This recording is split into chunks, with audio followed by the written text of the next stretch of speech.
नमस्कार, स्वराज एक्सप्रेस के खास प्रोग्राम सत्ता के संग्राम में आपका स्वागत है। आपके साथ मैं हूं एस त्रिपाठी। उत्तर प्रदेश में चुनाव की तारीखों का ऐलान होने के बाद सियासी दलों के बीच जुबानी जंग तेज हो चली है।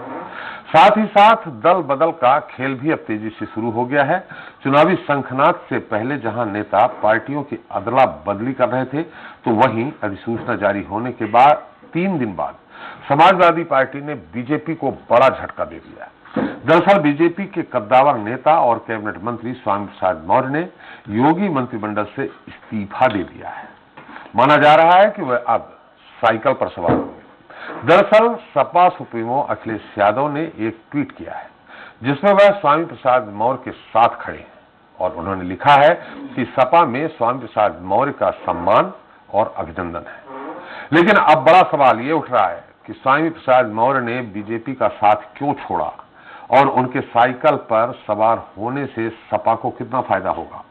सवाल यह भी है कि क्या बीजेपी के कई और विधायक भी सपा में शामिल होंगे।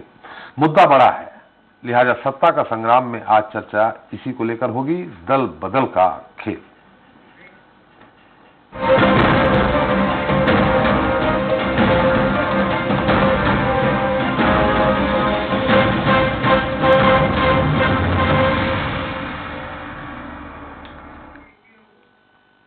तो उत्तर प्रदेश में चुनावी बिगुल बजते ही दल बदल का खेल शुरू हो गया है। दरअसल बीजेपी के दिग्गज नेता स्वामी प्रसाद मौर्य ने योगी कैबिनेट से इस्तीफा दे दिया है। ओबीसी के कद्दावर नेता स्वामी प्रसाद मौर्य के इस्तीफे के साथ ही सपा प्रमुख अखिलेश यादव ने उनके साथ तस्वीर ट्वीट की है जिसमें स्वामी प्रसाद मौर्य के भविष्य का रास्ता भी स्पष्ट हो गया है। अखिलेश यादव ने ट्वीट कर लिखा है कि सामाजिक न्याय और समता समानता की लड़ाई लड़ने वाले लोकप्रिय नेता श्री स्वामी प्रसाद मौर्य जी एवं उनके साथ आने वाले अन्य सभी नेताओं, कार्यकर्ताओं और समर्थकों का सपा में ससम्मान हार्दिक स्वागत एवं अभिनंदन है। अखिलेश के इस ट्वीट के बाद अटकलें लगाई जा रही हैं कि स्वामी प्रसाद के साथ साथ मंत्री दारा सिंह चौहान और धर्म सिंह सैनी भी बीजेपी को अलविदा कहकर सपा में शामिल हो सकते हैं। वहीं स्वामी प्रसाद मौर्य समर्थक कुछ और विधायक भी बीजेपी का साथ छोड़ सकते हैं। इस ताजा घटनाक्रम के बाद निश्चित तौर पर बीजेपी हाईकमान सख्ते में होगा। लेकिन यह अलग बात है कि फिलहाल मामले में दिग्गज नेता अभी शांत है। स्वामी प्रसाद मौर्य ने मंगलवार को राज्यपाल को पत्र लिखकर मंत्री पद से इस्तीफा दे दिया है। उन्होंने कहा है कि दलितों, पिछड़ों, किसानों, बेरोजगारों, नौजवानों और छोटे लघु और मध्यम श्रेणी के व्यापारियों की घोर उपेक्षा के चलते मंत्री पद से इस्तीफा दे रहा हूं। इस्तीफा देने के बाद स्वामी प्रसाद मौर्य मीडिया से रूबरू हुए। इस दौरान उन्होंने क्या कुछ कहा, चलिए सुनते हैं। जिन्होंने मंत्री के रूप में मनोनीत किया था, बात करो ना, क्या दिक्कत है? उत्तर प्रदेश के ऐसे माननीय श्री राज्यपाल जी को मैंने तथ्यों सहित इस्तीफा देने का 10 मार्च को जो भी होगा वो जनता आपके सामने उस परिणाम को देखेंगे। बात बेटी और बेटे की नहीं, बात विचारधारा की है।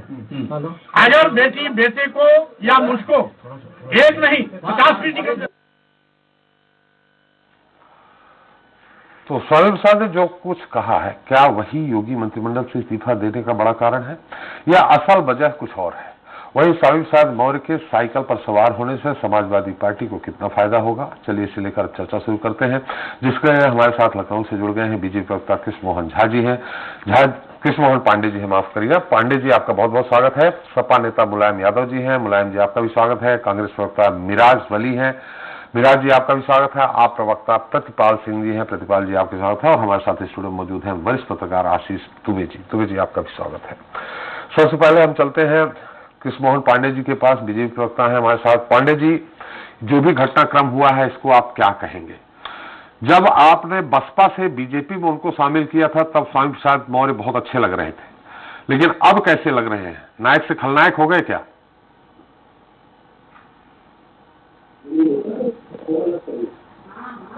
भारतीय जनता पार्टी जी में जो भी लोग हैं, जो भी नेता हैं, उनका सम्मान है और जिस तरह से एक एक कार्यकर्ता का सम्मान होता है वैसे सम्मान है। आदरणीय स्वामी प्रसाद मौर्य जी की बात है तो वो हमारे सहयोगी रहे, हमारे साथी हैं, और उन्होंने क्यों इस्तीफा दिया है उन्होंने अपना स्पष्ट किया। उस पर शीर्ष नेतृत्व जो तय करेगा हम उसके साथ आगे बढ़ेंगे। शीर्ष नेतृत्व और प्रदेश नेतृत्व उनके साथ संपर्क में है और देखते हैं कि क्या जो उनके दो आरोप लगाए गए वो सही है, तो उस पर आगे की व्यवस्थाओं को तय करते हुए हम शीर्ष नेतृत्व और केंद्रीय नेतृत्व के साथ आगे बढ़ेंगे। अभी मतलब आपको इंतजार है, आप कह रहे हैं शीर्ष नेतृत्व उनसे बात करेगा, जिनके कारण पूरी इस समय चुनावी माहौल आपका खराब हो गया। बीजेपी अभी तो 1-1.5 महीने बाद चुनाव हैं, अभी भी उनको आप बात करके वापस लाने का प्रयास कर रहे हैं, मनाने का प्रयास कर रहे हैं? देखिए अभी तक स्वामी प्रसाद मौर्य जी ने मात्र इस्तीफा दिया है। ये किस पार्टी में जाएंगे कि नहीं जाएंगे अपनी पार्टी में उन्होंने कोई अपना ऐसी कोई व्यवस्था तय नहीं की है। और यदि वो तय भी करते हैं तो ये हमारा सिर्फ नेतृत्व का काम है, वो तय करेगा कि इससे क्या करना है, किस तरह से इस पे आगे बढ़ना है। नहीं, किस तरह आगे बढ़ना है, हम तो आपसे सवाल, आप प्रवक्ता, मैं सवाल कर रहा हूं कि इससे बीजेपी को कितना बड़ा झटका लगा है चुनाव के दौरान।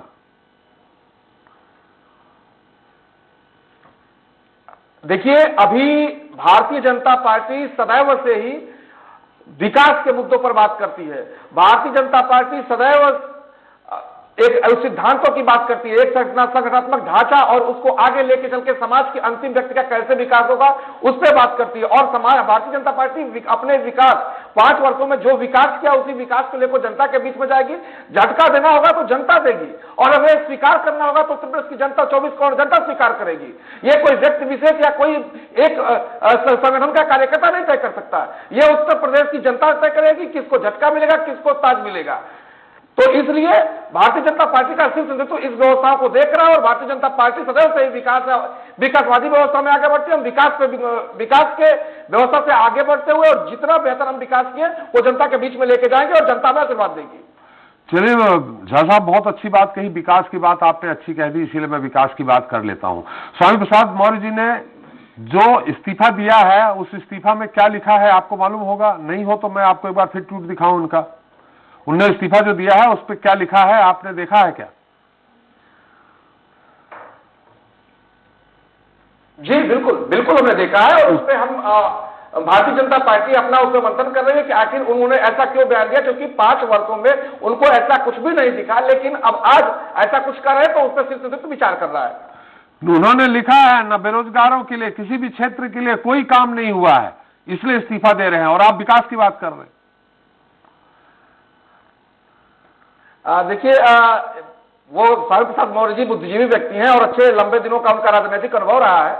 यदि ऐसा कुछ कह रहे हैं तो उनका क्या मंतव्य है ये तो वही जानते हैं, परंतु अभी वर्तमान में उत्तर प्रदेश में किस तरह से विकास हुआ है यह व्यक्ति विशेष को बताने की आवश्यकता नहीं। उत्तर प्रदेश की 24 करोड़ जनता इस बात को बहुत अच्छी तरह देख रही है कि यह उत्तर प्रदेश है जो भ्रष्टाचारी उत्तर प्रदेश था, यहाँ पे बीमारू राज्य था, जहां पे कि रोजगार नहीं आते थे, यहाँ पे दिन में बेटियां उठा ली जाती थी, यहाँ पर दंगों का 700 दंगे उत्तर प्रदेश में हुए थे। आज वही उत्तर प्रदेश है जो विकास की एक नई गाथा लिख रहा है, जो एक नई परिपाटी तैयार कर रहा है, और यही उत्तर प्रदेश है जहां पे कि 13 मेडिकल कॉलेज हुआ करते थे, आज 44 मेडिकल कॉलेज है।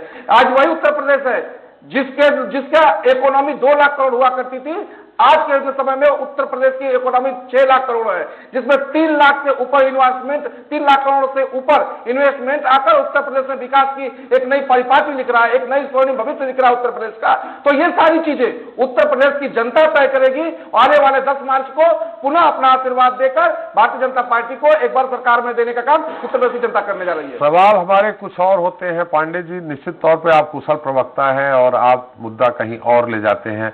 हालांकि एक कुशल प्रवक्ता की ये निशानी होती है, निश्चित तौर पे हम सपा नेता के पास चलेंगे, लेकिन एक सवाल और हमारा आपसे है पांडे जी, धीरे से।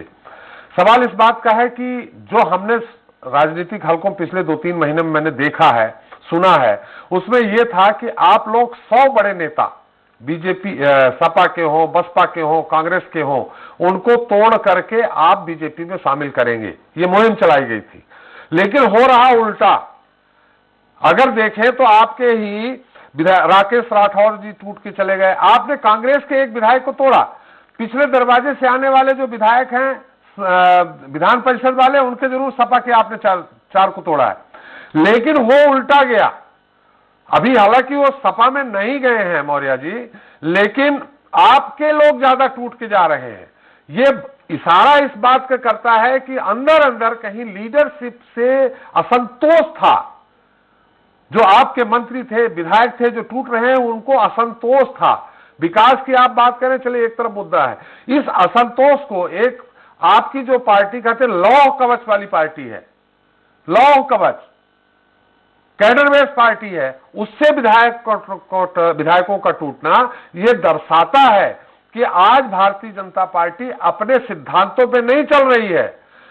आपने पार्टी को बड़ा बनाने के लिए दूसरे के विचारों को आत्मसात करना आपने शुरू कर दिया है, न कि दूसरों ने। यही स्वामी प्रसाद मौर्य को बीएसपी से आप लाए थे, वो आपके विचार के नहीं थे, आपके विचार से टूट गए।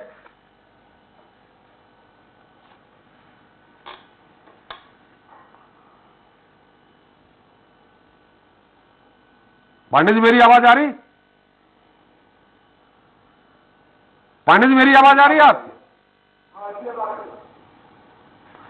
चलिए अब आ रही है जी। पांडे जी, आपकी पार्टी लॉ कवच वाली पार्टी कही जाती थी, कैडर बेस वाली पार्टी कही जाती थी, और वो इसलिए कि आप पहले अपने रीति नीति सिद्धांतों विचारों में किसी को ढालते थे, फिर उसको सक्रिय सदस्यता देते थे, सक्रिय सदस्यता के बाद फिर उसको पद और दूसरे और काम देते थे।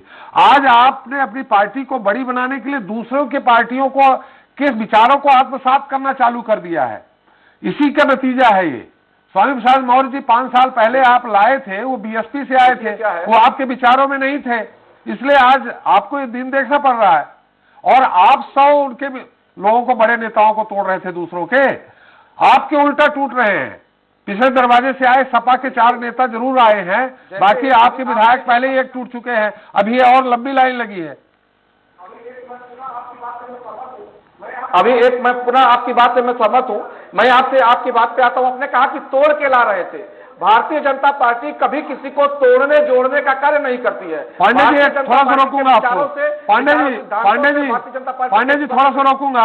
आपके यहाँ पे टीवी चल रही है, उसकी आवाज बंद कर दीजिए, नहीं तो आवाज गूंज रही है, हमें भी गूंजेगी, आपको भी गूंजेगी। शायद संभवतः टीवी चल रही है आपके यहाँ पे, उसकी वॉल्यूम धीमे करवा दीजिए कृपया।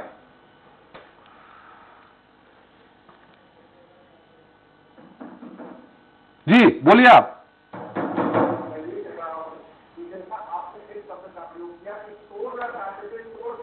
प्रयोग किया कि तोड़ना चाहते थे, तोड़ के 100 विधायकों को लाना चाहते थे।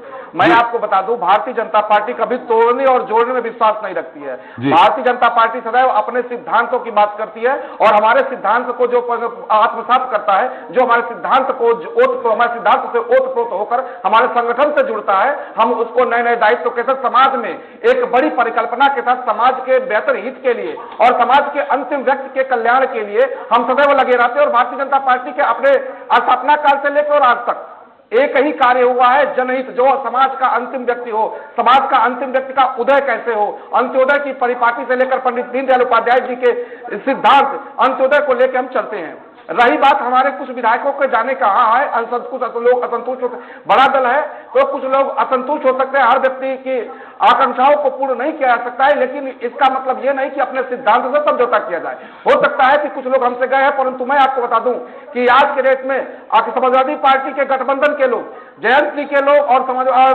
सुभाषपा के लोग, कई ऐसे लोग जो संपर्क में है, परंतु हमारे विचारधारा से मेल उनके नहीं खाते हैं, हमारी विचारधारा से उनके बहुत नजदीकी नहीं है, इसलिए भारतीय जनता पार्टी ज्वाइन नहीं करा रही है उन लोगों को। परंतु आज की डेट में, कल से आप देखेंगे कि बहुत ऐसे लोग हैं जो गठबंधन के लोग हैं, जो जयंत जी के लोग हैं और भारतीय जनता पार्टी ज्वाइन करने जा रहे हैं, और समाजवादी पार्टी के कैसे लोग हैं जो भारतीय जनता पार्टी ज्वाइन करने जा रहे हैं। चलिए अब आप रास्ते में आ गए हैं निश्चित तौर पर। हमारे साथ सपा नेता मुलायम जी हैं। मुलायम जी, आपका भी बहुत बहुत स्वागत है। सपा बहुत बड़ी पार्टी है, बहुत आपके सारे प्रवक्ता, सारे नेता दम भर रहे हैं कि हम तो अपने बम्पर मेजॉरिटी के साथ सरकार आए, हम आ रहे हैं, बड़े बड़े पोस्टर लगे हैं।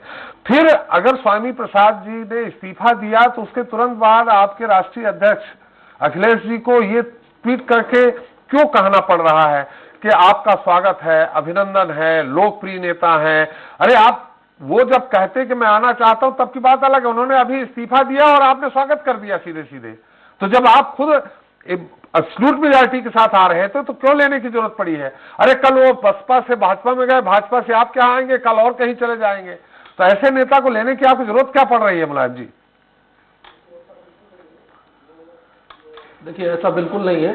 वो बीजेपी छोड़कर आए हैं और लगातार वो, जैसा आप देख रहे थे कि लगातार लोग कह रहे थे, जो भी पिछड़े दलित अल्पसंख्यक समाज के लोग वहां हैं उनके दम घुट रहे थे। मुलायम जी, कहीं ना कहीं मुलायम जी अभी वो आए नहीं हैं, कर रही थी, अभी आए नहीं हैं, वो अभी आए नहीं हैं, बिल्कुल, अभी आपको ज्वाइन नहीं किया है, अभी सिर्फ बीजेपी छोड़ा है उन्होंने। आधिकारिक तौर पर जल्दी आपको घोषणा हो जाएगी जी। नहीं, आप देखिए, आप जो जिस ट्वीट की आप बात कर रहे हैं उस ट्वीट को जरा पढ़िए। जी। स्वागत अभिनंदन कब किया जाता है? जी। जब कोई हमारे पास आ जाता है, ठीक है? तो आप उस ट्वीट को जरा ध्यान से पढ़िए। अरे हमने ध्यान से पढ़ा है, आधिकारिक घोषणा के बाद लिखना था उनको, आधिकारिक घोषणा के बाद ट्वीट होना था, स्वागत वंदन अभिनंदन। वो आपको जल्द हो जाएगा अगर मुलाकात, देखिए अगर आज वो मिले हैं तो उनकी जल्द ही ज्वाइनिंग आपको दिख जाएगी। आप इसके लिए बिल्कुल परेशान मत होइए, और आप बहुत जल्द देखेंगे कि बीजेपी के कम से कम 150 से 200 विधायक टूट रहे हैं, और जो ये लगातार राष्ट्रीय अध्यक्ष जी से संपर्क बना रहे हैं कि हमको भी पार्टी में शामिल कर लीजिए। जी। और देखिए, जो बात है, अभी बीजेपी प्रवक्ता ने बहुत सारी बातें, लंबी लंबी बातें, लक्ष्यदार बातें कही है, ठीक है? बीमारू राज्य की, जिस बीमारू राज्य की बात कर रहे हैं, ये आपने देखा है कि कानपुर से लेके गाजीपुर तक गंगा के किनारे क्या हालात थे, लाशें बह रही थी, गंगा मैया याद कर रही थी। तब भाजपा के प्रवक्ता कहां थे? जिस जीडीपी और जिस इकोनॉमी की ये बात करते हैं, जब जीडीपी, भारत के इतिहास में पहली बार ऐसा हुआ कि भारत की जीडीपी माइनस में चली गई, प्रदेश के भी मुख्यमंत्री इनके थे और भारत के भी प्रधानमंत्री इनके और प्रदेश के मुख्यमंत्री इनके, उसके बाद ये बात करते हैं। मुलायम जी आप दल बदल पे बात कर लें, मुलायम जी दल बदल पे बात कर लें, राष्ट्रीय मुद्दे पे बात नहीं है जीडीपी। हालांकि कोरोना जैसी महामारी शताब्दी में एक बार आती है, 100 साल में। अपन दल बदल की बात कर लें। क्या आपके दल में, आपके सिद्धांतों में, आपके नेताजी के जो सिद्धांत हैं उनको मानने वालों में कमी है क्या? जो आप बोल रहे हैं कि स्वागत आ गए, आधिकारिक घोषणा हो जाएगी, क्यों ले रहे हैं आप दूसरे पार्टी के नेताओं को? देखिए, जो ये समाजवादी पार्टी है, सर्व समाज की पार्टी है, और जो भी आना चाहता है उसका हमारे राष्ट्रीय अध्यक्ष जी खुले दिल से स्वागत कर रहे हैं। जो आप बात कर रहे हैं, बहुत सारे, मैंने कहा ना 150 से 200 की लिस्ट है इनके विधायकों की, लेकिन हर किसी को समाजवादी पार्टी शामिल नहीं करा रही है, इस बात को भी आप समझिए। स्वामी प्रसाद जी में क्या देखा कि आप, स्वामी प्रसाद जी में क्या देखा आपने? हमारे नेता लेंगे। स्वामी प्रसाद जी में ऐसा क्या देखा आपने? कहा कि बहुतों में देखिए, लगातार देखिए, स्वामी प्रसाद मौर्य जी उत्तर प्रदेश की राजनीति के बहुत पुराने धुरंधर हैं, और उत्तर प्रदेश राजनीति में वो लगातार कैबिनेट मंत्री रहे हैं। एक बड़ा चेहरा है कुशवाहा समाज के, वो एक मौर्य समाज के बड़े नेता है। जिस मौर्य समाज को दिखाकर 2017 में छल कपट किया, उनके चेहरे को आगे करके भाजपा ने जिस तरह समाज को छल कपट करके सरकार बनाई थी, अब आप देखेंगे वही समाज इनको सबसे ज्यादा किनारे करने का काम करेगी। मतलब मुलायम जी, जो छल कपट उन्होंने बसपा के साथ किया स्वामी जी ने, अब भाजपा के साथ छल कपट कर रहे हैं स्वामी जी, उन्हीं को आप कह रहे हैं कि इन्होंने छल कपट किया उनके साथ? नहीं, देखिए, नहीं, बसपा के साथ क्या था छल कपट, ये नहीं, लेकिन बीजेपी ने उनके साथ जो छल कपट किया है वो उससे नाराज हो गए, ठीक है? आपने देखा होगा इस कदर बेइज्जत पिछड़ों की बेइज्जती का कदर आप देखिए कि मंच से उनकी बेटी की माइक छीन ली जाती है, बोलने नहीं दिया जाता है, जो एक सांसद है जी। तो पिछड़ों का कहीं ना कहीं, पिछड़ों, दलितों, अल्पसंख्यकों का सम्मान भारतीय जनता पार्टी कभी नहीं कर सकती, ना की है ना करेगी। मतलब वो उदाहरण में देखिए, जब आचार संहिता लग गई तब उनको दिया जाता है, तब उन्हें पिछड़ों की चिंता हो गई। आचार संहिता लगी तो पिछड़ों की चिंता हो गई। 5 साल मंत्री रहे तब नहीं चिंता हुई, 5 साल बसपा में मंत्री रहे तो नहीं चिंता हुई। ओम प्रकाश राजभर जी तो मंत्री पद छोड़ के आए थे, आप उन पर आप चर्चा नहीं कर रहे हैं। उन पे उस दिन चर्चा कर ली थी, चर्चा नहीं कर रहे हो। जब वो छोड़ के आए थे उस दिन चर्चा कर ली थी। सरकार में मंत्री रहे, छोड़ के चले आए। मुलायम जी, उन पे उस दिन चर्चा कर ली थी जिस दिन छोड़ा था। कहीं ना कहीं लगातार देखिए, जो भी पिछड़े नेता है, आप देखिए भारतीय जनता पार्टी के जो भी पिछड़े समाज के नेता हैं, लगातार वो भारतीय जनता पार्टी को छोड़ रहे हैं। तो इसका मतलब साफ है कि वहां पर जो भी पिछड़े दलित अल्पसंख्यक समाज के लोग हैं, कहीं ना कहीं उनके साथ दुर्व्यवहार हो रहा है, जिसकी वजह से वो लगातार पार्टी छोड़ रहे हैं। चलिए, लड़की हूं लड़ सकती हूं वाला मुद्दा है यहाँ पे। मिराज जी आप हैं हमारे साथ, है आप तो अपने मुद्दे में कायम रहिए।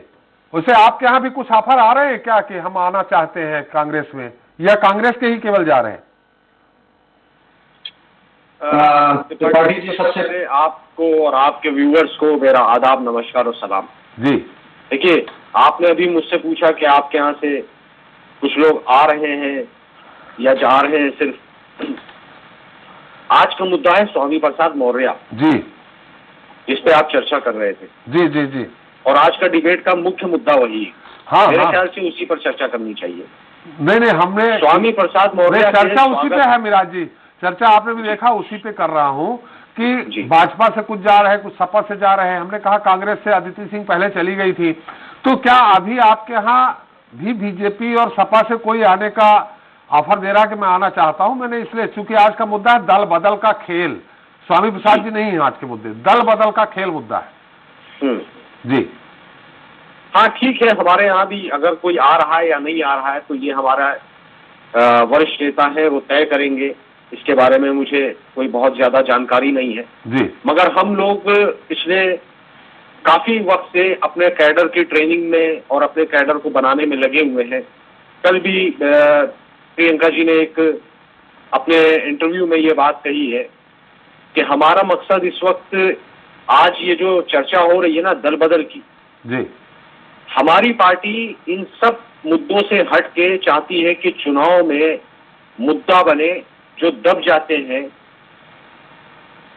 वो है बेरोजगारी की, कानून व्यवस्था की, स्वास्थ्य की और इस तरह की तमाम अलग अलग इलाकों की अलग अलग जो समस्याएं हैं, वो मुद्दे छूट कर और फिर हम चुनाव जैसे जैसे करीब आ रहा है इन्हीं मुद्दों में उलझ के रह जा रहे हैं कि दल बदल का कानून, वो स्वामी प्रसाद मौर्य जी आए और वो भाजपा छोड़ के आए, सपा में चले गए, बसपा छोड़ के आए थे, भाजपा में चले गए थे। इन लोगों का ना कोई किरदार है और ना कोई इनकी जो आइडियोलॉजी है वो कुछ नहीं है जी। ये अभी अखिलेश यादव जी ने जो ट्वीट करके उनका साधुवाद किया है, उससे पहले मैं समाजवादी के प्रवक्ता और भारतीय जनता पार्टी समाजवादी के प्रवक्ता से खासतौर से ये पूछना चाहता हूँ जी कि आप स्वामी प्रसाद मौर्य जी का स्वागत तो कर रहे हैं, लेकिन उनका वो बयान भी याद कर लीजिए। अभी ये बड़ा अल्पसंख्यकों को जोड़ के कह रहे थे कि उनके साथ दुर्व्यवहार हो रहा है और ये हो रहा है, वो हो रहा है। स्वामी प्रसाद मौर्य का वो एक बयान कि मुसलमान हवस मिटाने के लिए ज्यादा शादियां करते हैं जी, इस पर स्वामी प्रसाद मौर्य से माफी मंगवाएंगे अल्पसंख्यकों से? बिल्कुल। या स्वामी प्रसाद मौर्य खुद माफी मांगेंगे कि जो उन्होंने ये बयान दिया था? जी। समाजवादी पार्टी और भारतीय जनता पार्टी दोनों एक सिक्के के पहलू हैं। इसी समाजवादी पार्टी को जब जरूरत पड़ती है ये कल्याण सिंह जी को ले आती है जी। और ये साक्षी महाराज को राज्यसभा भेज देती है जी। और फिर बातें करते हैं ये अल्पसंख्यकों के हितैषी होने की। अगर अल्पसंख्यकों के हितैषी थे तो इनके जो अल्पसंख्यकों का सबसे बड़ा चेहरा है आजम खान, उनके लिए इन लोगों ने क्या किया जी? ये समाजवादी पार्टी ये मुसलमानों का शोषण करके, उनका दुरुपयोग करके, उनके वोट को खरीद करके एकदम उसने वोट बैंक बना रखा है। 2012 से 2017 तक विराट जी, आजम खान जी ही एक तरह से डमी मुख्यमंत्री के रूप में थे। मुख्यमंत्री तो नहीं थे लेकिन वो उनका पूरा नंबर 1 मिनिस्टर थे। आपने कहा आजम खान जी के लिए क्या किया? ये आजम खान जब जेल में है तब क्या किया? इनके संगठन ने, इनके नेता ने, इनके कितने नेता सड़कों पे उतरे, कौन सा आंदोलन किया? आजम खान की रिहाई के लिए इन लोगों ने क्या किया? अल्पसंख्यकों की बात करते हैं, अब जब चुनाव आ गया तब इनको अल्पसंख्यक याद आ रहा है। वो तो इसी कानून अपना काम कर रहा है, उसमें सपा पार्टी क्या करेगी? कानून अपना काम कर रहा है, कानून के दायरे में है वो। कानून के दायरे में अलग बात है, लेकिन अपनी बात तो रख सकते हैं जी। संगठन अपनी बात तो रख सकता है जी। अखिलेश यादव अपनी बात तो कर सकते हैं जी। अपना विरोध तो दर्ज करा सकते हैं जी। अल्पसंख्यकों के लिए इतना बेहुदा बयान देते हैं स्वामी प्रसाद मौर्य, इस पर क्या माफी मंगवाएंगे अखिलेश यादव? चलिए, इनके ये जो प्रवक्ता बैठे जी, ये बार बार मैं इसको दोहराऊंगा, उनके इस बयान को मैं बार बार हर जगह हर प्लेटफॉर्म पे ले जाऊंगा स्वामी प्रसाद मौर्य ने जो दिया था। और अभी आप चर्चा कर रहे थे, भारतीय जनता पार्टी के प्रवक्ता से कह रहे थे कि आपकी पार्टी बड़ी कैडर की पार्टी है। भारतीय जनता पार्टी कभी कैडर की पार्टी नहीं रही है। ये दूसरों के नेताओं को तोड़ के मौर्य जी जो आए थे वो भारतीय जनता पार्टी के कैडर के नेता नहीं थे, बसपा से आए थे। और इन्होंने मौर्यों के नाम पर चुनाव लड़ा था पिछला 2017 का, और उसके बाद ठाकुर अजय सिंह बिष्ट को मुख्यमंत्री बना दिया। क्या कोई कैडर की पार्टी नहीं है भारतीय जनता पार्टी। क्या क्या बना दिया, फिर से बोलेंगे मिराज जी, क्या बना दिया? मौर्य पिछड़े समाज के लोगों के नाम पर, उनके वोट के नाम पर चुनाव लड़ा था भारतीय जनता पार्टी ने जी, बैकवर्ड्स के नाम पर जी। और उसके बाद इन्होंने मुख्यमंत्री बनाया ठाकुर अजय सिंह बिष्ट को। जी, नहीं बनाया। जी जी जी। चलिए हम मिराज जी आपका सवाल का उत्तर ले लेंगे, हमें सपा नेता मुलायम जी, लेकिन हमारे साथ प्रीतपाल जी हैं। प्रीतपाल जी, सबके बड़े बड़े जो दल वहां है उत्तर प्रदेश के, आप भी बहुत बड़े दल हैं, लेकिन उत्तर प्रदेश में अभी आप शुरुआत कर रहे हैं, श्री गणेश कर रहे हैं। इन सब के बीच में स्वामी प्रसाद जी का इधर जाना और कुछ उनके विधायकों का उधर जाना, इन सब के बीच में आप पार्टी को क्या फायदा होना है? आम आदमी पार्टी इस तरह की राजनीति में विश्वास नहीं रखती है जी। आपको पता होगा 2013 में भी अगर हम लोगों को कांग्रेस का समर्थन मिला था तो हम लोगों ने ये जो समर्थन लिया था वो अपने शर्तों पे लिया था, और 49 दिन के बाद जब देखा वो शर्तों से भटके तो हम लोगों ने इस्तीफा भी दे दिया, कुर्सी को लात मार दिया। हम लोग की पार्टी कुर्सी से ज्यादा भरोसा नहीं रखती है, हम लोग व्यवस्था परिवर्तन पर भरोसा रखते हैं। उत्तर प्रदेश की धरती के ऊपर ये अभी आपने देखा ये ट्रेलर था, अभी पूरी पिक्चर बाकी है। अभी बहुत से आपको बदलाव देखेंगे। 3 विधायक भी भाजपा के अभी सपा में जाने जा रहे हैं, कोई यहाँ से वहां जाएगा, कोई वहां से यहाँ जाएगा। मगर इसमें उत्तर प्रदेश की जनता कहाँ खड़ी है? उत्तर प्रदेश की जनता ने जो 2017 में वोट दिया था, जो 7 को वोट दिया था, वो तो जल्दी गई, इसको तो कोई फायदा नहीं होने वाला जी। इंजन में अगर ड्राइवर बदल दे और डब्बों में गंदगी हो, टॉयलेट बदला रही हो, बदबू आ रही हो, फैक्ट्री की सीटें सब फटी हो, तो वो बात तो नहीं होगी। इंजन का ड्राइवर हमने चेंज कर दिया मगर व्यवस्था को चेंज नहीं किया, व्यवस्था चेंज नहीं होगी जा रही है, तो विधान के ऊपर उधर से जोर होने जा। आम आदमी पार्टी इन सब चीजों से परे है। हाँ, स्वामी प्रसाद मौर्य जी रोजगार व समन्वय मंत्री थे, उन्होंने इस्तीफा दिया है, तो ये बहुत बड़ा मंथन करने की बात है योगी आदित्यनाथ जी को। ये कहते हैं कि हमने रोजगार 4.5 लाख लोगों को दिया, जबकि 70 लाख रोजगार देने का इन्होंने मैनिफेस्टो में अपना 2017 में रखा था। अगर 4.5 लाख लोगों को वो रोजगार मिला तो स्वामी प्रसाद मौर्य जी जो रोजगार व समन्वय मंत्री है वो अपना समन्वय क्यों छोड़कर दूसरी पार्टी की ओर जाने के लिए तैयार हो गए?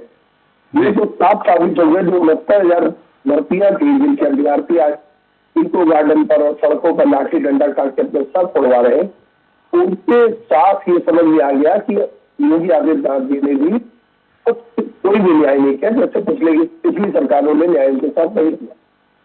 14 बड़ी भर्तियां उत्तर प्रदेश में योगी आदित्यनाथ जी के समय में हुई है, जिसमें आज तक अभ्यर्थियों की उनको नियुक्ति पत्र नहीं दे पाई ये योगी आदित्यनाथ। कहीं ना कहीं पेपर लीक हो गया, कहीं कुछ हो गया, कहीं कुछ हो गया। तो ये हम लोग इसी को ही खत्म करने के लिए आम आदमी पार्टी आई है कि ये सब जो लोगों ने बंदर बाट बना रखा था, वो गोल बना रखे थे कि एक बार हमारी तरफ आ जाना, एक तरफ हम तुम्हारी तरफ चले जाएंगे, ये साफ साबित होता है। और उत्तर प्रदेश की धरती के ऊपर चंद पार्टियां जो और लड़ रही है, जैसे कांग्रेस जी, कांग्रेस तो वोट कटुआ पार्टी साबित हो रही है। अगर पिछले कई चुनाव, कर्नाटक का चुनाव ले लीजिए, गोवा का चुनाव ले लीजिए, आप कई जगहों पे एमपी का चुनाव ले लीजिए, ये जनता ने इनको वोट दिया। अगर ये सत्ता लेके चले गए, भाजपा से वोट गए, तो उत्तर प्रदेश की जनता भी सावधान है इनसे, वो समझ सकती है कि वोट कटुआ पार्टी कांग्रेस है। बाकी बीएसपी इनको उत्तर प्रदेश की धरती पर उत्तर प्रदेश की जनता ने कई बार मौका दिया, एक बार नहीं 4 बार मौका दिया जी। तो उन्होंने अपने समय में कुछ नहीं किया है। बिजली का इसको चुराकर सपा, प्रीतपाल जी वो वोट कटवा पार्टी है, जनता समझदार है कि ओरिजिनल कौन है, डुप्लीकेट कौन है। प्रीतपाल जी, अगर कांग्रेस वोट कटवा पार्टी है आप भी वहां पहुंच गए हैं, तो क्या आप सरकार बना रहे हैं? आप अगर सब जगह चुनाव लड़ रहे हैं तो आप सरकार बना रहे हैं? बिल्कुल, हम लोग पंजाब में अगर चुनाव लड़ रहे हैं तो पंजाब में हमारी सरकार बन रही है। आपके चैनल के माध्यम से देश के जितने चैनल है सभी, और वहाँ की जनता, उत्तर प्रदेश की बात कर रहा हूँ, वादा रखती है। प्रीतपाल जी, उत्तर प्रदेश की बात कर रहा हूँ मैं। आपने बिल्कुल, उत्तर प्रदेश वोट कटवा पार्टी का हम लोग अपनी योजनाओं के साथ उत्तर प्रदेश की धरती पे आ रहे हैं। जो हम लोगों ने उत्तर प्रदेश की धरती पर आने से पहले जो दिल्ली में हम लोगों ने जो काम किए हैं, करके दिखाए हैं, और सफल प्रयोग हम लोगों ने लगातार 5 साल करके दिखाया। 1 साल और हम लोग का ऐड हो गया है। जो काम हम लोगों ने दिल्ली की जनता के लिए किए हैं वो हम लोग उत्तर प्रदेश की धरती पर लेके आ रहे हैं। उत्तर प्रदेश की जो जनता है, जो अभ्यर्थी है, जो युवा है, जिनको नौकरियां नहीं मिली है, वो आम आदमी पार्टी को और देख रही है कि आम आदमी पार्टी आके हमें यहाँ पे नौकरी, हमें न्याय दिलाएगी। लेकिन राजनीतिक समीकरण तो ये कह रहे हैं, छोटी छोटी बच्चियों के साथ बलात्कार हो रहे हैं। उत्तर प्रदेश के राजनीतिक समीकरण तो ये कह रहे हैं कि आप भी वोट काटने वाले हैं। अगर आप प्रधानी चुनाव में अगर देखेंगे तो उत्तर प्रदेश की धरती पर हम लोग को ग्रामीण क्षेत्र में माना नहीं जाता था कि आम आदमी पार्टी है ही नहीं वहाँ पे। वहाँ पे 40 लाख वोट लेके हम लोग आए। राशि हमारे ग्राम प्रधान, हमारे सदस्य है। नगर निगम का उससे पहले हम लोगों ने चुनाव लिया, जिसमें 53 नगर निगम सदस्य हमारे हैं, नगर निगम के लोग हैं। उत्तर प्रदेश की धरती पर तो हम लोगों ने पहले ही चोट कर रखी है। अब तो ये हम लोग एक नया प्रयोग कर रहे हैं, विकल्प के रूप में अपने आप को खड़ा करने जा रहे हैं जी। तो विकल्प के रूप में आम आदमी पार्टी आ रही है। लोगों को समझ में आने लगा कि सभी पार्टियों में केंद्र लग रही है। कोई कहीं जा रहा है, कोई कहीं जा रहा है, कोई कहीं जा रहा है। जैसे लग रहा है कि शादी में कहते हैं ना, जीजा और फूफा, ये दोनों जो होते हैं उनको संभाल ले तभी चल पाता है। तो भारतीय जनता पार्टी जीजा फूफा को नहीं संभाल पा रही है। अभी पता नहीं कितने जीजा फूफा इधर के उधर हो, मगर आम आदमी पार्टी सब चीजों से परे है। वो अपना एक ही मिशन लेके चलती है कि लोगों के काम कैसे होने हैं, लोगों के काम कैसे आना, इस पर विश्वास है। चलिए, हम पांडे जी के पास चलेंगे। लेकिन आशीष दुबे जी, आशीष जी, जो जिस तरह से चल रहा है, जैसा कि पहले था कि बीजेपी ज्यादा से ज्यादा इनके दूसरे दलों के बड़े नेताओं को तोड़ेगी, लेकिन स्वामी प्रसाद मौर्य का टूट जाना अचानक, जो मौर्य समाज के जो काफी अच्छे मतदाता है वहां, उनके एक चेहरा भी हुआ करते थे, कितना नुकसान बीजेपी को होगा और कितना फायदा सपा को होगा? देखिए, ऐसे वक्त में जबकि ओबीसी की राजनीति एक नया वो चल रहा है, पिछड़े वर्ग और दूसरे तबकों को अधिकार देने की, आरक्षणों की बात चल रही है, तो उस वक्त में जब एक चेहरा इस तरह से रूलिंग पार्टी से अलग होता है तो निश्चित तौर पर रूलिंग पार्टी को अपना फिर से सारे गणित और गोड़ा भाग करने पड़ेंगे। हालांकि बीजेपी से एक ट्वीट भी किया गया है अभी दोपहर को कि उन्होंने उसमें जो केशव प्रसाद मौर्य हैं उनको सूरज बताया है और स्वामी प्रसाद मौर्य को अंधकार बताया है। अभी थोड़ी देर पहले ही वो ट्वीट हुआ है। तो गौरव भाटिया का ट्वीट है वो। तो देखिए, बीजेपी अब कोशिश करेगी वहां पर कि ये जो डैमेज होता है, जो भी उनका प्रभाव क्षेत्र है या जिससे बीजेपी को डैमेज हो सकता है, वो अपने दूसरे जो उनके डिप्टी सीएम है उसके जरिए उसको पूरा करने की कोशिश करेगी। लेकिन जो तात्कालिक नुकसान होगा, और चूंकि चुनाव के 20-25 दिन पहले हुआ है, नॉमिनेशन शुरू होने वाले हैं, उस वक्त हुआ है, तो बीजेपी को इसकी भरपाई करने में बहुत परेशानी होगी, नए सिरे से सारी चीजें करनी पड़ेंगी।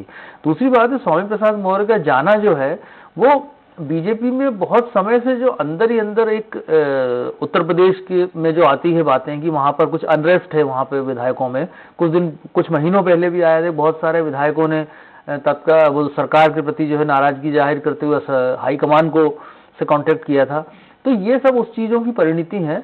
और जो 4 साल 4.5 साल जिस तरह से वहां पर सरकार चली है, और अगर उस एन वक्त पर अगर 3, 4, 5 लोग भी टूट रहे हैं, तो देखिए सपा से या बसपा से या कांग्रेस से कोई भाजपा में चला जाए वो एक ठीक है, वो माना जाता है। लेकिन रूलिंग पार्टी से जिसके पास प्रचंड बहुमत का दावा है, बड़ा कॉर्डर है, अनुशासन है, साधन संपन्न सब चीजों में जो चीज पार्टी आगे है, वहां से जाने में स्वामी प्रसाद मौर्य और उनके साथ जो लोग जाएंगे तो एक गलत संदेश जो है वो जाएगा उस पार्टी के प्रति। तो बीजेपी को इसको बहुत समझदारी से अगर बीजेपी इसको कर पाई तो ठीक है, वरना ये चीजें जो है नुकसान देंगे। दूसरा, यूपी में देखिए कि हर बार सरकार बदल रही है, लगातार पिछले 3 दशक से ट्रेंड चल रहा है।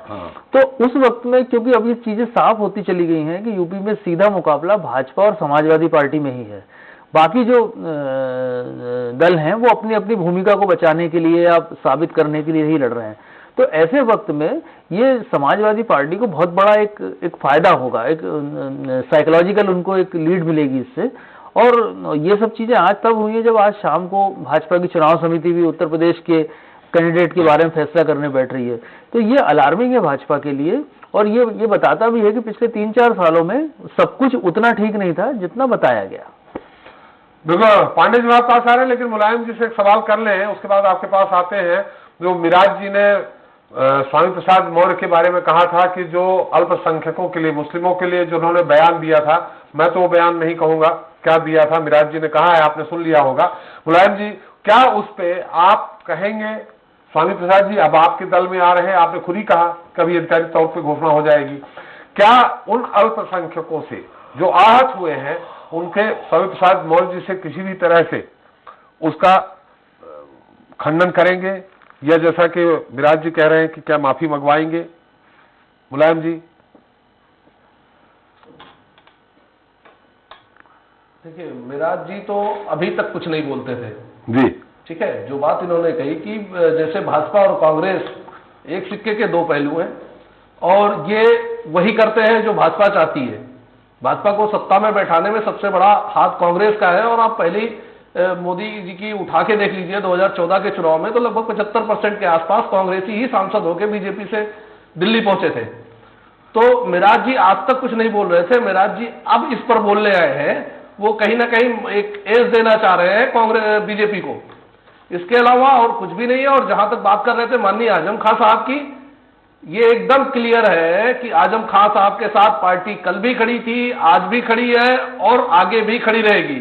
अब इनको जानकारी ही नहीं है कि आजम खान साहब के लिए क्या क्या पार्टी ने नहीं किया है, जिसकी ये बात कर रहे हैं। अब आपने ही कहा कि कानून है, कुछ कोर्ट में सारी चीजें चल रही है, ऐसा नहीं है कि नहीं चल रही है, और पूरी हमारे राष्ट्रीय अध्यक्ष जी की देखरेख में लगातार चल रहा है, उस पर लगातार विचार विमर्श होता रहता है। बाकी इसके अलावा और इनके पास कुछ है नहीं। आपने कहा 75% लोकसभा में मुख्य विपक्षी दल कांग्रेस ही है साहब मुलायम जी।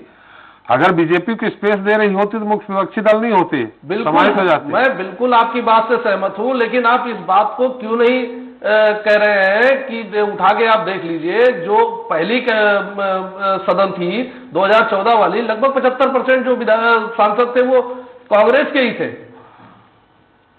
कहां, बीजेपी में? कोई ऐसी बात नहीं है। और अभी भी बहुत सारे ऐसे कांग्रेसी है उत्तर प्रदेश, जी हाँ, बीजेपी में। और उठा के आप लगातार देख लीजिए, अभी भी बहुत सारे कांग्रेस के सांसद हैं जो बीजेपी में हैं, और लगातार बीजेपी से इस बार भी सांसद हुए हैं। अभी भी बीजेपी के कांग्रेस की ही विधायक है, 7 विधायक इनके पास टोटल थे, और 7 में से एक जो अभी टूट के जल गए वो भी इन्हीं के साथ गए। तो ये बीजेपी और कांग्रेस में कोई अंतर नहीं है। आपके भी 4 विधान परिषद के गए हैं टूट के। देखिए, आप 4 हमारे तोड़ के ले गए हैं, ये इनके यहाँ तोड़ जोड़ की ही राजनीति चलती है, इसके सिवाय इनके पास कुछ होता नहीं है। जोड़ तोड़ की राजनीति करके ये अभी आप कह रहे थे कांग्रेस की गई है अदिति सिंह, आपके गए हैं तो आप उसमें उत्तर नहीं दे रहे। आपने कहा कांग्रेस की गई है अदिति सिंह, जो आपसे मैंने सवाल किया कि आपके भी 4 विधान परिषद सदस्य गए, तो उससे आप बीजेपी पे आ गए कि ये तोड़ मोड़ की राजनीति करते हैं।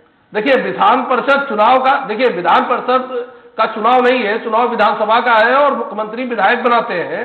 आप इस बात को बहुत क्लियर जानते हैं। ये चुनाव सिर्फ और 403 विधायकों का है, ठीक है। तो इसलिए इस समय आप जो आज ये रखे हुए हैं, आप डिबेट रखे दल बदल, ये डिबेट रखने से पहले दल बदल के पीछे की वजह क्या थी? स्वामी प्रसाद मौर्य का बीजेपी से सपा में जाना, बेसिक आपका जो मुद्दा था वो यही था। अब आप खुद सोचिए, जब आप टीवी चैनल पर स्वामी प्रसाद मौर्य की वजह से डिबेट करा सकते हैं, लगातार आप डिबेट करा रहे हैं और सारे चैनल्स पे लगातार डिबेट चल रहा है, तो स्वामी प्रसाद मौर्य जी के राजनीतिक क्षमता की आंख यही से हो सकती है कि आपने अपना डिबेट ही रख दिया। और लगभग सारे चैनल्स आप देखेंगे आज उठा के उत्तर प्रदेश की राजनीति में या देश की राजनीति में जो भी नेशनल चैनल्स हैं, सबके सब डिबेट कहां चल रहे हैं? स्वामी प्रसाद मौर्य को लेके। तो अगर ये कहें कि इनको डेंट लगा है बीजेपी को और वो इसको भर लेंगे, तो यह असंभव है, बड़ा डेंट है। और अभी देखते जाइए, इनके यहां से लगातार भगदड़ मची हुई है, कई सारे और विधायकों ने इस्तीफा दिया है, अभी आप देखेंगे कि बहुत सारे लोग इनके यहाँ से जा रहे हैं। उसके पीछे सबसे बड़ी वजह है, फिर मैं वही कहूंगा कि इन्होंने जो आज से लगभग 3.5 साल पहले ओम प्रकाश राजभर जी ने जो आरोप बीजेपी पर लगाया था, आप देखेंगे ये लगातार जो भी लोग आ रहे हैं बीजेपी से टूटकर, जो भी लोग बीजेपी छोड़ रहे हैं, ऐसा नहीं है कि जो बीजेपी छोड़ रहे हैं उनको सबको विधायक बनना है या सब चुनाव ही लड़ेंगे, ऐसा नहीं है। फिर भी आप देखेंगे एक लंबी लिस्ट आपको मिलेगी आखिरी चरण तक, जो बीजेपी से नाराज लोग हैं, और नाराज नेता ही नहीं, नाराज जनता भी बहुत ज्यादा है। आप उठा के देखिए लगातार कैसे जूतों की माला पहनाई जा रही है।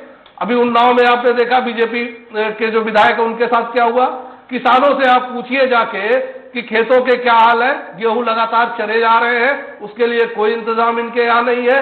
लगातार एनसीआरबी की रिपोर्ट उठा के देखिए, 2017 के बाद उत्तर प्रदेश जो पहले मध्य प्रदेश, मुलायम जी कानून व्यवस्था पे अलग चले, कानून व्यवस्था पे अलग बात कर लेंगे, कानून व्यवस्था पे अलग। पांडे जी आप कुछ कह रहे थे जब मुलायम जी अपनी बात रख रहे थे, और रहा सवाल तो वाकई में बड़ा डेंट है। और दारा सिंह चौहान और धर्म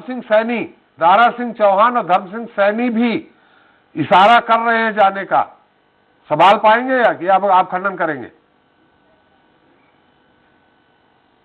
जी, मैं सबसे पहले तो थोड़ा समय दीजिए, सबको बारी बारी से मैं सारे लोगों का जवाब दे दूंगा। हमारे मित्र, सपा के मित्र ने कहा कि भारतीय जनता पार्टी में पिछड़ों का कोई सम्मान नहीं है, तो मैं इस मित्र को बता देना चाहता हूं कि इस देश का प्रधानमंत्री ही पिछड़ा है जी, इस देश का गृह मंत्री ही पिछड़ा है, इस उत्तर प्रदेश का उप मुख्यमंत्री पिछड़ा है, इस उत्तर प्रदेश के ज्यादातर मंत्री पिछड़े हैं, अल्पसंख्यक है, अनुचित है।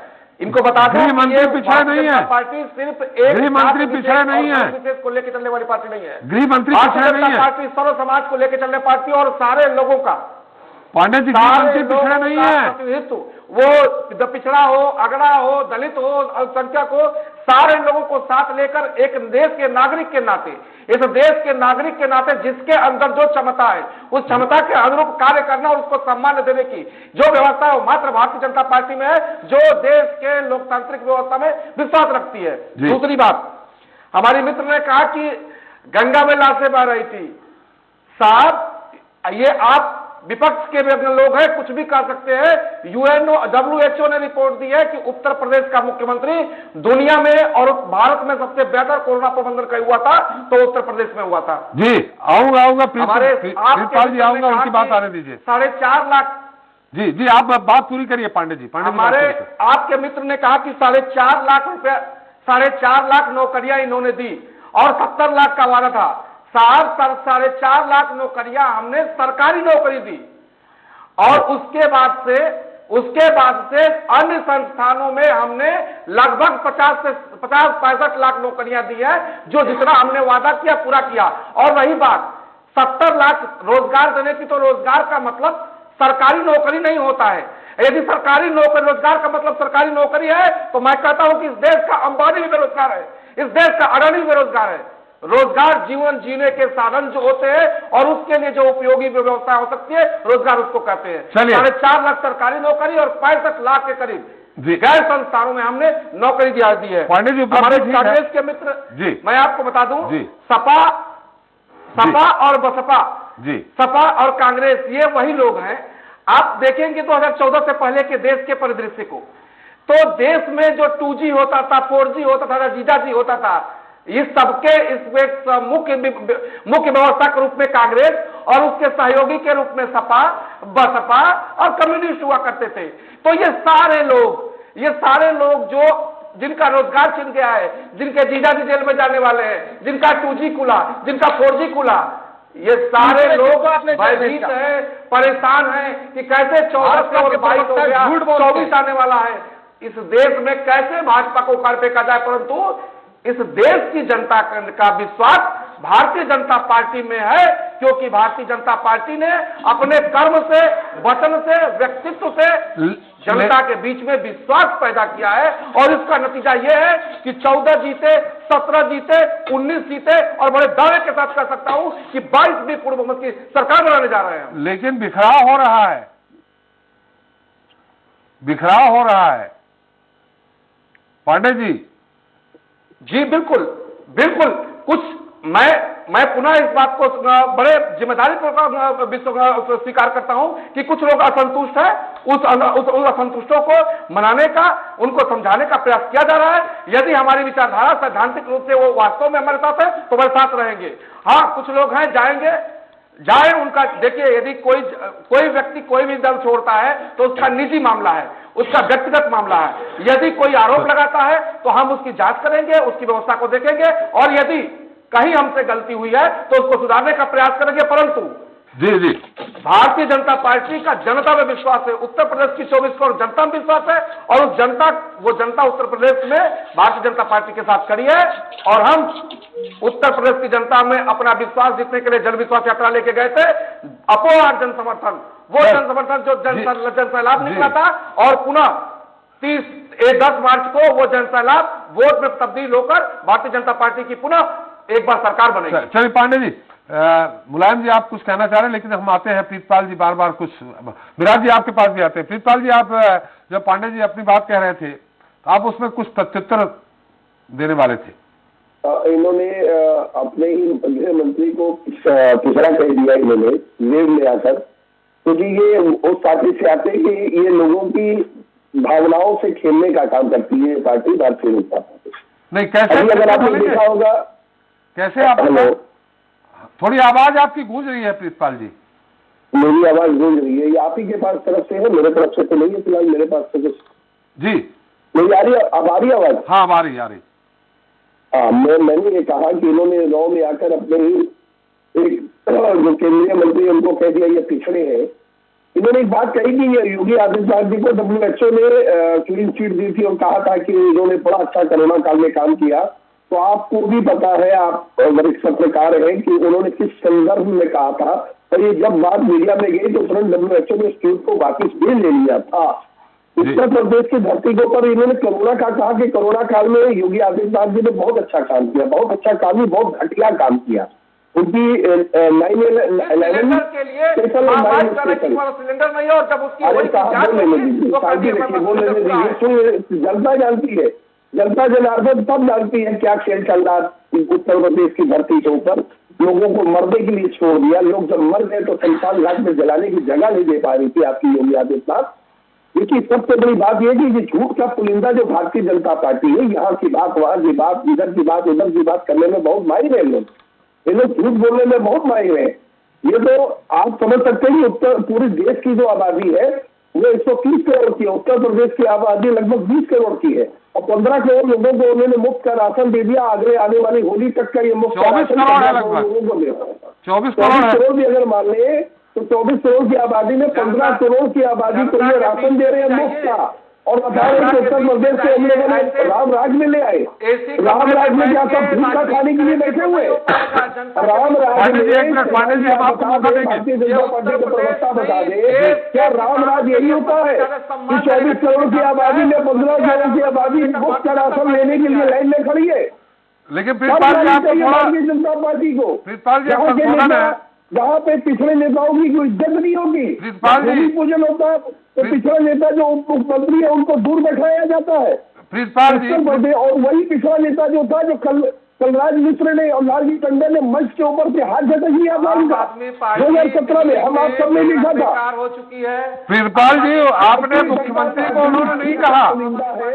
प्रीतपाल जी आने लगा है, उन्होंने प्रधानमंत्री को कहा है कि पिछड़ा वर्ग से हमारे प्रधानमंत्री, मुख्यमंत्री नहीं कहा। आपने कहा मंत्री को भी उन्होंने कहा भाई नहीं, मुझे जो पांडे जी ऑडियो को बैक करके देखेंगे, इन्होंने अमित शाह जी को भी कहा है। हाँ, मैंने संशोधन किया है, मैंने संशोधन किया है।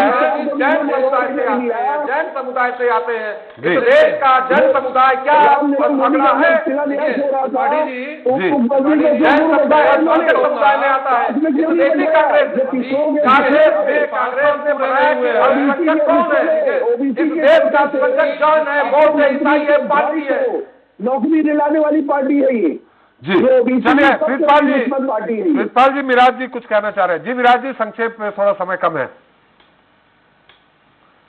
जी, मैं ये जो भारतीय जनता पार्टी के प्रवक्ता महोदय बता रहे हैं कि कोरोना काल में जो है योगी आदित्यनाथ जी विश्व के सबसे बेहतर प्रधानमंत्री साबित हुए, तो मैं उनसे ये पूछना चाहता हूँ, जब मुख्यमंत्री वैक्सीन लगानी थी, वो जब वैक्सीन लगवानी थी और जब योगी आदित्यनाथ जी को अस्पताल जाना था तो वो कांग्रेस द्वारा बनाए गए SGPGI गए थे जी, उनके पास कोई व्यवस्था नहीं है।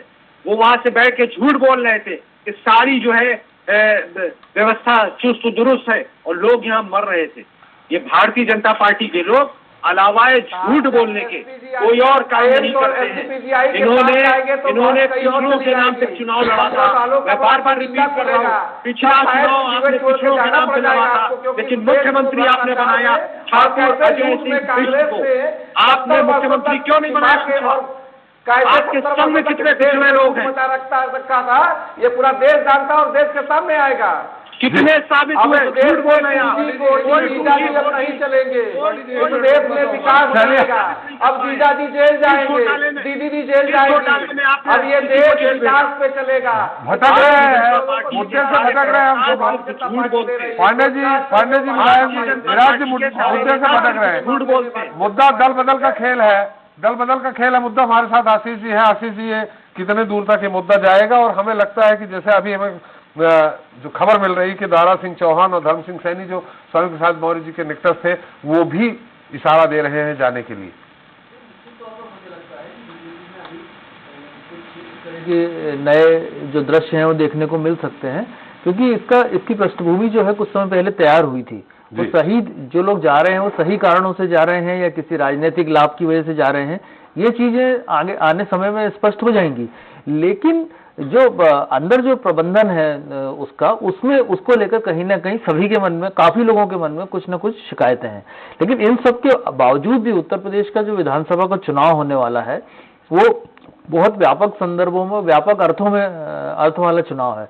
तो उसके बीच में जब इस तरह की जो ये नए घटनाओं, क्योंकि 7 चरणों में वो चुनाव होना है, तो ये मान के चलिए कि हर चुनाव के चरण में के पहले इस तरह के जो मुझे लगता है आशीष जी की टिकटों के बंटवारे तक ही आना जाना होगा जी, उसके बाद समाप्त हो जाएगा। हाँ, लेकिन टिकटों का बंटवारा चूंकि चुनाव 7 चरण में चलेगा, तो हर चरण के बाद जो उसकी डेडलाइन होगी उस हिसाब से टिकट, मुझे नहीं लगता कि एक बार में सारे टिकट कोई भी पार्टी दे पाएगी।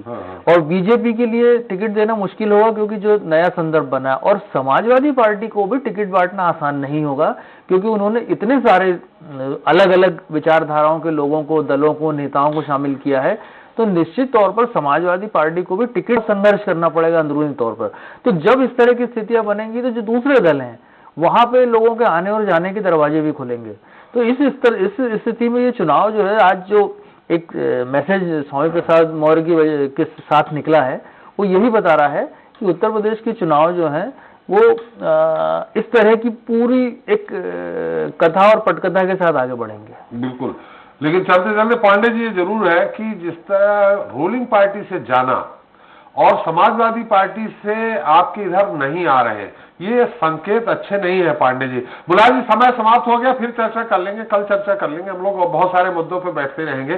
पांडे जी, संकेत अच्छे नहीं है। चलिए, बहुत बहुत धन्यवाद पांडे जी, आपका अपना अमूल्य समय दिया। मुलायम जी आपका, प्रीतपाल जी आपका, और मिराज वली जी आपका, हमें विशेष समय दिया, अमूल्य समय दिया। अंत में आशीष जी आपका भी, कि आपने भी अपना समय निकाला, बहुत बहुत धन्यवाद। तो उत्तर प्रदेश में चुनावी शंखनाद के बाद बड़ा सियासी घटनाक्रम घटा है। स्वामी प्रसाद मौर्य का योगी मंत्रिमंडल से इस्तीफा निश्चित तौर पर बीजेपी के लिए किसी बड़े झटके से कम नहीं है। वहीं अगर मंत्री दारा सिंह चौहान और धर्म सिंह सैनी भी बीजेपी को अलविदा कहकर सपा में शामिल होते हैं तो फिर इसका बीजेपी को चुनाव में बड़ा नुकसान और समाजवादी पार्टी को फायदा हो सकता है। हालांकि अहम बात यह है कि जनता चुनावी जंग में इस दल बदल को किस तरह से लेती है और वो किसे अपना मत देकर उसकी सरकार बनाती है। 10 मार्च को देखना दिलचस्प रहेगा, जब चुनावी नतीजे आएंगे। इसी के साथ सत्ता के संग्राम में इतना ही। नमस्कार।